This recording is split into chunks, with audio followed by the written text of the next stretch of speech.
teman-teman semua, Assalamualaikum warahmatullahi wabarakatuh. Perkenalkan, nama aku Shirley. Nah, di sini aku mau ngasih tahu beberapa informasi nih tentang pelatihan kegawat daruratan yang udah dilakuin di Dental Emergency. Nah, teman-teman di sini tahu nggak sih apa itu shock? Shock adalah suatu keadaan darurat yang disebabkan oleh kegagalan perfusi darah ke dalam jaringan sehingga mengakibatkan gangguan pada metabolisme sel. Nah, shock sendiri mempunyai beberapa klasifikasi. Yang pertama ada shock hipovolemik, yang ini disebabkan oleh kehilangan darah ataupun kehilangan sel plasma. Kemudian ada shock kardiogenik yang disebabkan oleh kegagalan kerja jantung. Shock septik yang terjadi akibat penyebaran atau invasi dari kuman. Dan toksinnya ini di dalam tubuh akan berakibat vasodilatasi pembuluh darah. Kemudian ada shock neurogenik, di mana terjadi gangguan perfusi jaringan yang disebabkan karena disfungsi sistem saraf simpatis sehingga terjadi vasodilatasi. Dan yang terakhir adalah shock anafilastik. Shock ini biasanya timbul beberapa detik setelah penderitanya ini terpapar oleh alergen atau faktor pencetus non alergennya seperti zat kimia, obat, dan lain-lain.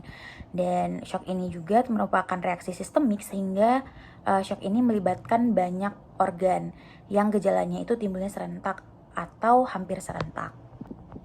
Nah, untuk menegakkan diagnosisnya, biasanya ini ditegakkan berdasarkan adanya gejala klinik yang sistematik. Beberapa detik atau beberapa menit setelah penderitanya ini terkena oleh alergennya. Nah, penyebab dari shock ini tuh apa sih? Nah, biasanya disebabkan oleh obat-obatan tertentu, misalnya obat-obatan antibiotik atau obat antiinflamasi, non-steroid, kemudian obat anti kejang, dan lain-lain. Kemudian bisa juga disebabkan oleh makanan ataupun minuman, sengatan serangga, bahan pengawet makanan, tanaman, atau biasanya pasien ini tuh punya penyakit sistemik, contohnya seperti asma, kemudian dia punya shock anafilaktik sebelumnya, ataupun dari riwayat keluarganya. Nah, tadi kan udah aku singgung ya mengenai gejala. Nah, gejalanya ini ada apa aja sih? Biasanya ini berupa ruam kayak biduran yang terasa gatal, kemudian pasiennya ini merasakan sulit untuk bernafas, kemudian ada pembengkakan pada kelopak matanya, bibirnya, lidah, ataupun tenggorokannya, kemudian biasanya denyut jantungnya ini naik, kemudian ada kram, mual, sensasi kesemutan. Nah, apa sih yang bisa kita lakukan kalau misalnya ada pasien dengan shock anafilaktis? Nah, yang pertama, obat-obatannya langsung dihentikan, obat-obatan pemicu shock tersebut. Kemudian kalau pasiennya ini pingsan atau merasa sesak, itu kita bisa panggilkan ambulans dan kita rujuk ke rumah sakit untuk mendapatkan perawatan lebih lanjut oleh tenaga medis. Nah, selagi menunggu tenaga medis, kita bisa membaringkan pasien dengan posisi terlentang, kakinya ini lebih tinggi daripada dada dan kepala. Dan bila pasiennya ini pakai ikat pinggang ataupun celana yang ketat, itu bisa sedikit dilonggarkan agar lebih mudah untuk bernafas. Gejala dari sinkop ini apa aja sih? Nah, tanda gejalanya ada pusing, kemudian hipotensi, takikardi, lemas, penglihatannya terganggu, dan juga biasanya pasiennya ini berkeringat dingin. Selanjutnya ada avulsi. Nah, avulsi ini adalah suatu keadaan di mana giginya itu terlepas dari soketnya. Nah, biasanya disebabkannya oleh trauma dan bisa segera dilarikan ke dokter gigi terdekat. Yang selanjutnya adalah dislokasi TMJ.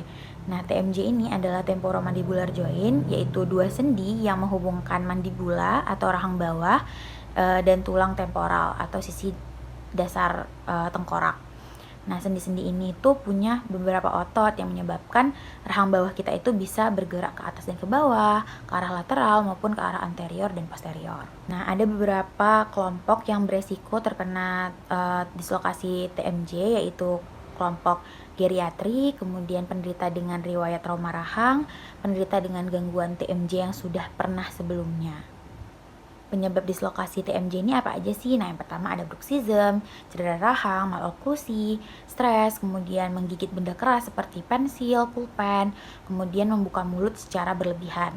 Nah, tanda gejalanya biasanya yang paling sering adalah terdapat bunyi clicking saat membuka mulut. Kemudian juga pasiennya merasakan rasa tidak nyaman pada rahangnya atau nyeri rahang, kemudian sakit telinga, rahangnya merasa terkunci, kemudian pusing dan kesulitan saat membuka maupun menutup mulut.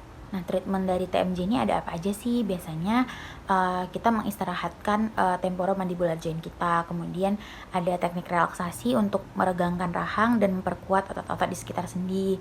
Kemudian bisa dengan terapi ultrasound, perubahan perilaku, bahkan ada sampai yang pembedahan. Jadi, kalau teman-teman ada yang merasa TMJ, mungkin boleh dikonsultasikan ke dokter gigi terdekat.